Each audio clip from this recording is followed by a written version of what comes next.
julho. Se não eres tu, o mês mais romântico do ano? Ignorem que eu fiz um vídeo perfeito pro Dia dos Namorados em fevereiro. E sabem o que combina com este climinha romântico? Um bom anime de romance. E para a sorte de vossas senhorias, eu não tenho aqui apenas um excelente anime de romance, como de quebra ele ainda me deu um tema muito interessante para comentar aqui no canal e de quebra falar do meu mozinho. Yahoo! Conteúdo de graça! Obrigada, minha Santa Nexo, por não me deixar na mão com as coisas nichadas para este canal. Então, chamem os seus mozões, façam aquela reserva num restaurante chique, porque hoje a gente vai falar sobre You and I Are Polar Opposites. E hoje você não vai estar sozinho, minha amante.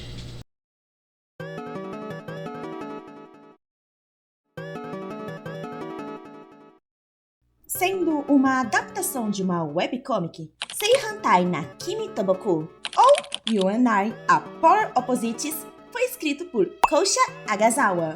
Que supostamente é uma mulher, mas como eu não consegui encontrar informações concretas sobre isso, vamos falar no neutro.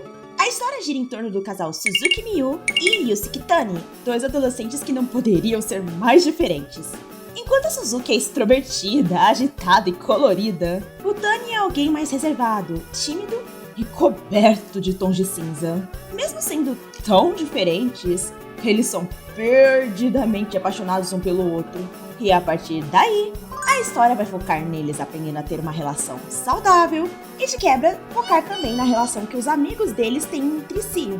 E eu vou te falar, eu não sei como é que a Agasawa fez isso, mas este anime tem simplesmente um dos melhores exemplos de relacionamento saudável que eu já vi em qualquer pedaço de mídia. Sabe daquelas vezes que eu reclamei da quantidade cavalar de histórias cujos casais são dignos de uma Maria da Penha e são vendidos para nós como o ápice do romance, quando na verdade eles são apenas doentios?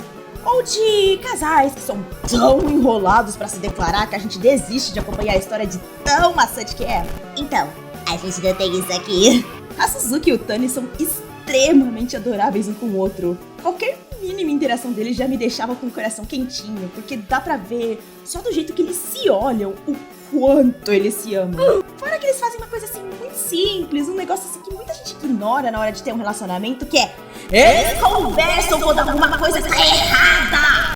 Sério, chega a ser bizarra a quantidade de casais que não conversam no dia a dia. Nossa, dá até uma agonia de ver. E não obstante a ter um casal principal bom, este anime ainda me teve a pachorra de ter 3 casais principais e os 3 são bons. Fora os personagens secundários que não estão relacionados com a pauta do romance, que são igualmente bons e divertidos de se ver. A dublagem deste anime é maravilhosa, tendo muitas gírias nacionais para adaptar o texto que já era cheio de gírias. E eu devo dizer que elas caíram como uma luva nesse contexto. Com destaque para Maria Clara Rossi, que faz a Suzuki e acerta em cheio o tom eufórico da personagem. E também pro Heitor Asali, que faz o Tani e passa a plenitude do divo de maneira magistral. E meu brother do céu, este anime não precisava ser tão bem animado. Mas ele é! A abertura e o encerramento são um show à parte de técnicas de animações diferentes. E todos os episódios são um colírio pros olhos de tão detalhados e criativos nas suas tomadas. A Lapping Track foi cirúrgica em como adaptar os visuais estilosos da webcomic pro audiovisual. E eu apenas posso agradecer por isso. Eu poderia ficar aqui por horas e horas tecendo elogios a essa obra e sobre como eu acho ela muito necessária para esses tempos modernos em que relacionamentos abusivos andam sendo tão exaltados. Também poderia falar sobre como Tani é um bom exemplo de masculinidade não tóxica, ou então sobre como a Suzuki é uma excelente representação do movimento Gyaru, mas teve um ponto que me chamou demais a atenção e que eu não consegui ignorar em toda a minha assistida deste anime. Meio que essa obra representa bem até demais um relacionamento entre duas pessoas autistas. Claro, eu acredito que talvez não tenha sido essa a intenção de Agasawa na hora de escrever essa obra. Porém, vocês sabem que eu amo um headcanon e analisar por que nós podemos ter determinadas interpretações que vão além da intenção do autor. Mas é claro que eu não vou falar de casal aqui sozinho, né? Para esta missão, eu chamarei uma pessoa que aparece tanto aqui que já é praticamente segundo dono do canal. Pode entrar, meu mozinho Happyways! E aí, passas, beleza? Eu sou Rebi e muito obrigado por me convidar novamente, mozinho. Ai, é sempre um prazer te ter aqui, mozito. Bora falar sobre o nosso anime fofinho de terça-feira? Vambora, minha querida. Pra começar, como eu sempre costumo dizer quando eu falo de autismo aqui no canal, é que este transtorno se trata de um espectro. Ou seja, pessoas que possuem esse transtorno podem ter as mesmas características comportamentais em maior ou menor intensidade. Por exemplo, eu até consigo encarar as pessoas nos olhos, se eu der uma forçadinha, e comunicar as coisas relativamente bem dependendo do ambiente. Mas Rebi precisa fazer um esforço bem maior que eu para conseguir fazer isso e costuma falar bem menos em público. E nós dois continuamos tendo a mesma condição. Fascinante, não é?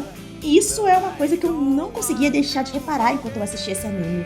O Tani e a Suzuki são, de fato, opostos em personalidade. Porém, a forma como essa posição deles é feita soava muito como duas pessoas do espectro autista convivendo lado a lado. O Tani é um rapaz que se encaixa quase perfeitamente no estereótipo que a maioria das pessoas tem sobre autismo. Ele é reservado, tira boas notas e não sabe sinalizar bem os próprios sentimentos. O que é algo que eu me identifico mais porque eu sempre fui mais quieto na minha. A Miu, por outro lado, é completamente diferente de mim e do Tani. Ela é extremamente expressiva, faz caras boas e fala alto. Bem mais parecido com uma certa pessoa autista que eu conheço, não é mesmo? Esses sorrisos lembram até os meus, já que eu também sou uma morta pra sorrir como alguém considerado normal. E acho que isso acaba puxando pra minha segunda observação. Os dois não têm muito traquejo social. E isso é algo que também influencia a forma deles se relacionarem. A Suzuki até engana por ser tão extrovertida e aparentemente saber exatamente como agir com as pessoas, puxando o bonde pros passeios e quase sendo uma líder natural. Mas quando você vê, ela também não é muito boa em interagir socialmente. Ela constantemente não percebe que está sendo inapropriada, leva muito a sério as coisas que as amigas dela falam, acaba confundindo as pessoas pelo jeito curioso com que ela fala, os saltos de lógica nada comuns dela, fica exausta constantemente por tentar ser extrovertida com todo mundo, e ela se esforça bastante em tentar agir como uma pessoa normal. E Deus, e se eu continuar listando aqui eu vou acabar me descrevendo porque isso aqui sou eu todinha!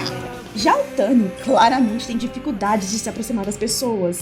E ao menos na superfície, parece uma pessoa difícil de ler por ser tão monossilábico e monótono, a ponto dele literalmente pesquisar na internet e treinar a forma com que ele tem que agir pra expressar aquilo que ele tá sentindo e entender os próprios sentimentos. O episódio que ele se pega a sentir os ciúmes da Suzuki é um ótimo exemplo para ilustrar isso.